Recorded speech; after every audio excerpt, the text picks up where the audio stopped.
Later that evening, the two of them go out to share a meal, and Ash takes the opportunity to ask what could have possibly driven her to travel such a great distance. Elka remarks that the explanation is quite self-evident, clarifying that she chose to follow him here. Ash appears deeply confused and inquires about her status with the Knights, but Elka reveals that she has officially resigned, asserting that a knightly order without his presence holds no significance to her. Ash attempts to remind her that she is a descendant of a noble baronial household and asks how her family could have possibly permitted her to depart. She clarifies the situation by stating that she has completely severed all ties with her kin. Stunned, Ash asks her to repeat what she just said to ensure he heard it correctly. Elka elaborates that she informed her family of her decision to relocate to Rose, but both Belle and her father insisted that she would have to best him in combat before leaving. Ash asks with a note of disbelief if she actually engaged in a physical fight with her own father. She confirms that she did, adding that she gave him such a thorough beating that he is no longer in any position to voice his complaints. Furthermore, she announces that she has made the decision to become a professional hunter so she can remain by Ash's side indefinitely, suggesting that he can now have her as both a reliable hunting companion and a devoted wife. Ash becomes visibly flustered and attempts to ask her a serious question. Elka encourages him to speak his mind clearly and without hesitation. Ash finally confesses that he truly wants to know if she genuinely harbors romantic feelings for him. He admits that he is quite certain he has feelings for her as well, yet he confesses to a deep-seated fear of being betrayed once more, just as he was by Rafia. He quickly tries to dismiss the thought, saying it was nothing of importance. Perceiving that he is genuinely frightened of being hurt again, Elka reaches out to grasp his hands, noting that the other woman must have inflicted a very deep emotional wound upon him. She urges him not to be anxious, giving him her solemn promise that she would never act in such a way and swearing on her very life that she will remain loyal to him. She then moves to sit directly upon his lap, expressing her happiness that he was not claimed by that previous woman and stating that she is willing to wait until he has fully processed his complicated emotions. Ash begins to panic, asking if her personality has always been quite this bold. He hurriedly suggests that it is time for them to return to the inn, a proposal she readily accepts. Ash then asks if she was successful in booking a room for herself. Elka confirms that she did indeed secure a room. He points out the direction he is walking, and she follows closely behind him as he ascends the staircase, maintaining a tight distance. Upon arriving at his door and entering, he realizes with a start that when she spoke of a room, she meant his specific room. Elka begins to blush while Ash descends into a state of total panic. He demands to know why all of her personal belongings have already been moved into his private quarters. She explains that she sought out the guild to find his place of residence, arrived there before him, and figured this gesture would prove how serious her intentions truly are. She adds that from this moment onward, they are destined to be together forever. As she leans closer to whisper into his ear, Ash finds himself blushing intensely just from the sensation of her breath against his skin. The following morning, he wakes up to find her resting right next to him on the bed, while dark circles are clearly visible under his own exhausted eyes. He mutters to himself that he somehow endured the night, though he hadn't believed he was capable of such restraint.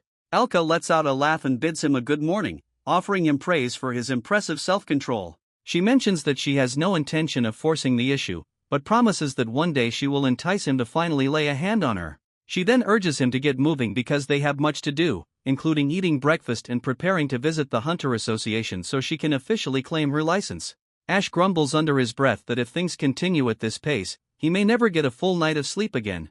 They make their way to the Hunter Association as a pair.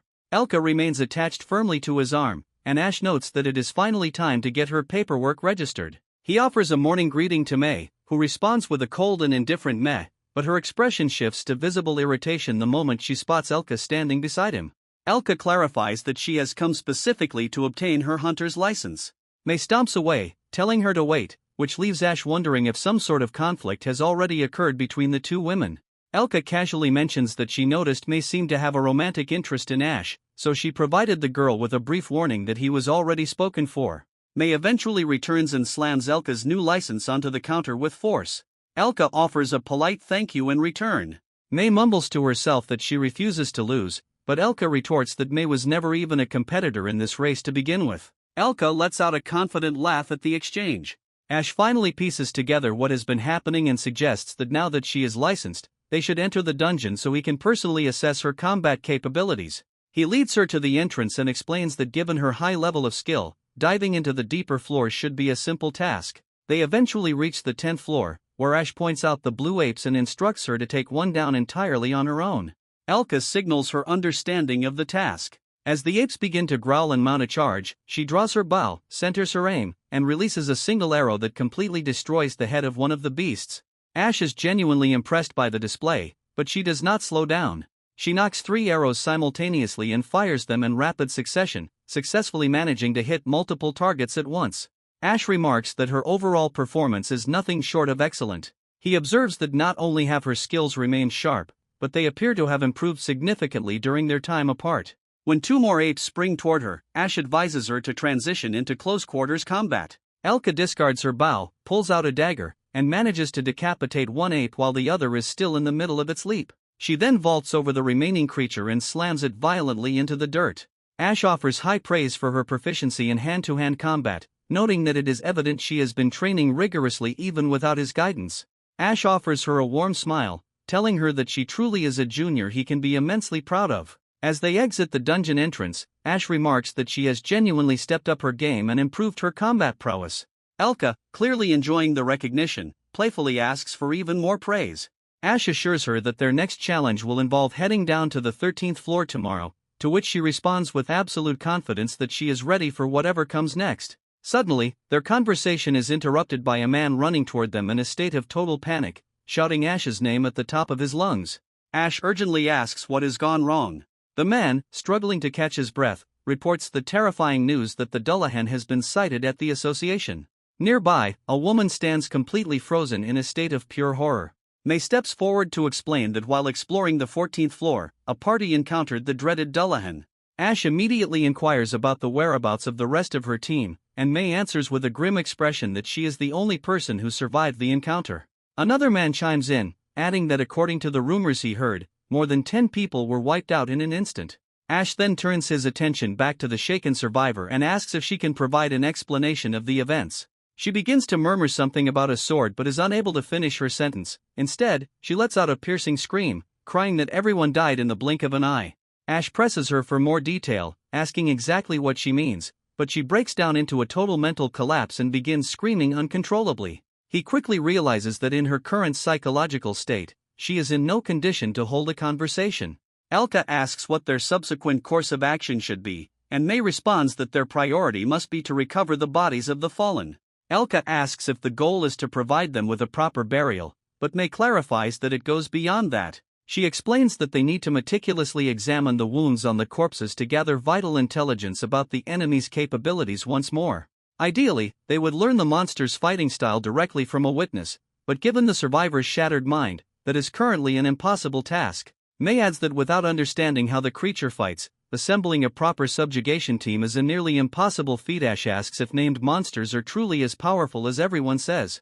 May answers by recalling that 3 years ago, when the red ape appeared, every single top-class hunter had to be mobilized just to deal with the threat. She notes that the guild is currently organizing a body recovery team, but they will require highly skilled escort hunters to ensure their protection. Ash points out the obvious conclusion: someone must descend to the 14th floor to facilitate this. One of the men in the crowd mutters that running into the Dullahan would be nothing short of a suicide mission. May agrees, stating that such a task would require a hunter possessing exceptional ability. Recalling the tragic situation with Sammy, Ash informs May that he will take on the responsibility of escorting the recovery team alone the following day. When the time comes, everyone gathers together for the dangerous expedition. Ash explains to the group that their specific destination is the exact coordinates on the 14th floor where the previous party was annihilated. One group confirms that they will handle the physical labor of the recovery work itself. One of the men asks Ash what they should do if they happen to encounter the Dullahan. Ash states firmly that they are to retreat immediately, emphasizing that this is strictly not a subjugation mission and that the recovery of the remains takes absolute priority. 2 of the men begin to boast, claiming they could easily take the monster down themselves. Ash looks visibly irritated by their hollow bravado. He sternly reminds everyone present that this is an extremely hazardous mission. Turning his gaze toward Elka, he tells her that she is free to wait back at the inn if she prefers to stay out of danger. Elka responds that she is more than capable of holding her own in a fight and promises she will not slow him down. Ash acknowledges her resolve and tells the group that it is finally time to move out. They enter the dungeon and begin the long trek down to the 13th floor. Ash spots a group of skeleton warriors and tells Elka that they need to smash the magic stones and force their way through the line. He instructs her to use her archery to snipe the cores whenever a clear shot presents itself. Elka promises to try her best. She draws her bow and begins rapidly unleashing arrows, shattering multiple skeletons in a matter of seconds. One of the other hunters remarks that her marksmanship is truly impressive, suggesting that as long as they are only facing skeleton warriors, they can leave the fighting to her. Suddenly, the air is filled with the sound of screams echoing from further ahead, followed by the unmistakable clash of heavy metal. What they witness is the Dullahan locked in a fierce combat with two other adventurers. Its sword is completely engulfed in dancing flames, and its severed head itself burns like a pyre of fire. The creature raises its massive blade and brings it crashing down on one of the adventurers. The man attempts to block the strike, but the intense heat actually melts his blade, allowing the Dullahan to cleave him straight down the middle. Skeleton soldiers begin to manifest behind the monster, adding even more pressure to the scene. Someone mutters in confusion that the creature was supposed to be restricted to the 14th floor. Ash notes that this is a highly unexpected development and focuses his attention on the enemy's weapon, noting how the blade is wrapped in a mantle of fire. He observes that both the armor and the sword of the victim melted instantly and admits to himself that he is unsure of how to fight an opponent like this. The Dullahan turns its attention toward their group, somehow sensing their presence without eyes. Ash realizes this is bad news and barks an order for everyone to retreat at once. As they begin to run, Ash notices something peculiar. The Dullahan does not actually pursue them.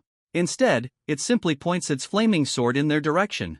Ash wonders what the creature is doing until he realizes the gesture resembles the formal challenge of a knightly duel. It is waiting for him to draw his own blade, seeking a proud battle against a worthy opponent. He recognizes the thrill of the moment instantly, the kind of high-stakes fight where a single strike will decide everything. It is a sensation he knows well but has not felt since becoming a hunter. Elka shouts at him, snapping him out of it, and reminds him that his safety comes first. With Ash agrees and they retreat behind them. The dual hand remains motionless, patiently waiting. One of the men calls it a monstrous lunatic, and another agrees, saying that only knights could possibly defeat something like that. Oka then asks Ash what is wrong with his face. He asks what she means. She tells him that he is smiling. Ash wonders whether he is truly smiling at the idea that one mistake would mean death. Despite that, he cannot deny that he wants to fight it. That night at the inn, Elka is in the shower while Ash sits outside, deep in thought about everything that happened. When they reported back to the association, they explained that the flaming sword destroyed armor and blades with ease. May stated that retrieving the bodies would be too dangerous and suggested abandoning the attempt. Another man proposed calling in the night order to deal with it. May responded that the Dolan is on the 13th floor and has not caused civilian casualties, meaning there is no justification to mobilize the knights. Ash asks if that means the hunters have no choice but to handle it themselves. May hesitates before apologizing and asking whether he could take on the subjugation himself. Oka tugs on his arm and silently shakes her head. Ash asks if he can have some time to think about it. May nods and tells him to take all the time he needs. When Elka comes out of the bathroom, Ash calls out to her, saying that there is something he wants to discuss. She asks what it is, and he says that he wants to fight the Dolan. He explains that this is not a mission or an obligation, but his own personal decision. He starts to say that she should stay behind, but she cuts him off, telling him not to finish that sentence. Ash asks what she is doing, and she snaps back that she should be the one asking that question. She says that he always assumes he has to face everything alone and it makes her angry. She reminds him that during the Empire's overflow, he said something similar about not needing help, even though she already told him she would fight alongside him. Ash tries to explain that this situation is different, but Elka interrupts, saying that he is not going to die and that he will not lose to some imitation knight. She reminds him that she already promised never to leave his side. More importantly, she says she wants to talk about what happens after they win because that part is more exciting. Ash suggests that they could go to a fancy restaurant using the reward money. Elka agrees that food sounds nice, but adds that she would prefer a different kind of reward. Afterward, Ash asks if she is sure and she confidently says yes. He agrees, and she tells him that she will hold him to that promise. The next day at the blacksmith, someone suggests that a shield might help counter the flaming sword. Ash responds that shields would be too heavy and slow. He explains that their only option is to rely on speed, confuse the enemy, and use hit-and-run tactics, meaning heavy equipment is out of the question. Elka adds that armor and swords will just melt from the flames. The blacksmith says that if that happens, they will simply treat the gear as disposable. Ash realizes something and says that this is indeed one possible solution. They return to the 13th floor, where Ash sees the Dolan standing in the same spot as before, as if it has been waiting specifically for him. Beneath it lie more corpses, and Ash remarks that he cannot believe people were foolish enough to challenge it. He sets his backpack down and reaches inside, taking out only his pouch. He says that it is time. Elka agrees. Ash charges forward as Elka draws her bow and fires the opening shot. The dual hand deflects the arrow, sending it into the ground. Ash leaps toward it, but the dual hand swings its sword upward. Their blades collide and Ash notices that the flames are not active, which surprises him. The dual hand then raises its sword high and brings it down. Ash blocks the strike, but the force is immense, producing sparks. Elka fires an arrow to cover him, allowing him to retreat and create distance. Once clear, Elka asks if he is all right. Ash says that he is, but notes that the Dolan still has not used its flames as if it is savoring the duel. He finds that fascinating. Drawing another blade, he says that it is time to continue the fight. The dual hand grips its blade firmly and points it straight at Ash, and Ash mirrors the gesture. His heartbeat grows louder in his ears as he charges forward, both of them releasing their aura at the same time. He thrusts toward the creature's chest, but the Dolan calmly blocks the strike. Ash observes the situation carefully and notes that his initial assumption regarding the creature's limits was indeed correct. It appears that the monster is unable to utilize the flame sword without restriction. He performs a quick leap backward to establish some necessary distance between them. Elka calls out to him, promising to provide cover fire, but Ash tells her to hold her position for a moment. He explains that this entity does not move with the raw, chaotic instincts of a typical monster. The specific way it maneuvers its weapon and the sheer precision of its defensive parries suggest to him that its combat movements are those of a highly trained knight. Determined to confirm his theory, Ash sheathes his own blade and places a respectful hand over his chest, formally introducing himself to the creature as a former Imperial knight. To his surprise, the Dullahan responds by nodding its head. It brings its feet together in a disciplined stance, raises its sword, and performs the formal military salute unique to the Knights of the Rose Bell Kingdom. Ash remarks that he knew his instincts were right. This undead being was once a knight of the kingdom. He turns to Elka and informs her that he intends to face the opponent in a strictly one-on-one duel, explicitly ordering her not to interfere in the fight. He adds that while it is a tragedy that he can never learn the knight's true name, he will carry the story of the warrior's strength forward in his own tales. He charges back into the fray and delivers a powerful slash across the creature's chest, though the blade only manages to scrape against the heavy armor. He remarks on how incredibly tough the plating is, realizing he will have to deliver a relentless series of strikes until the defense finally fails. He continues his aggressive assault, and for some inexplicable reason, the Dullahan allows him to land several blows during the exchange. As the Dullahan regains its footing, Ash notices that visible cracks are finally beginning to spiderweb across the surface of its dark armor. He notes that the creature is not invincible after all. The Dullahan gazes down at the damage to its plate, then suddenly stabs its sword deep into the cavern floor. Great surges of flame begin to erupt behind it as it lifts the blade high into the air once again. The fluid motion of the weapon resembles a majestic flame dance. Elka reacts with visible shock at the display, and Ash realizes that the preliminary skirmish is over. The true battle is only just beginning. The Dullahan lunges forward with incredible speed, thrusting its burning point directly toward his head. Ash manages to dodge the lethal blow, but the heat of the blade grazes his shoulder pad, causing it to ignite instantly. He rips the burning equipment off and hurls it away, noting that the attack was dangerously close to being fatal. The flames continue to spiral as the Dullahan swings at him once more. Ash blocks the incoming strike, but the enchanted heat of the enemy's weapon slices through his steel blade as if it were nothing. The Dullahan raises its sword to deliver a follow-up attack while Elka screams his name in terror. However, Ash simply smiles. A sharp ring of metal on metal echoes through the chamber as he blocks the strike with a fresh sword he has already drawn. The Dullahan pauses for a moment, appearing surprised by the sudden replacement. Ash informs the creature that he came to this fight well prepared for such a scenario. He explains that the item he is carrying is an enchanted magic storage pouch which, despite its compact exterior, has the capacity to hold a vast quantity of weaponry.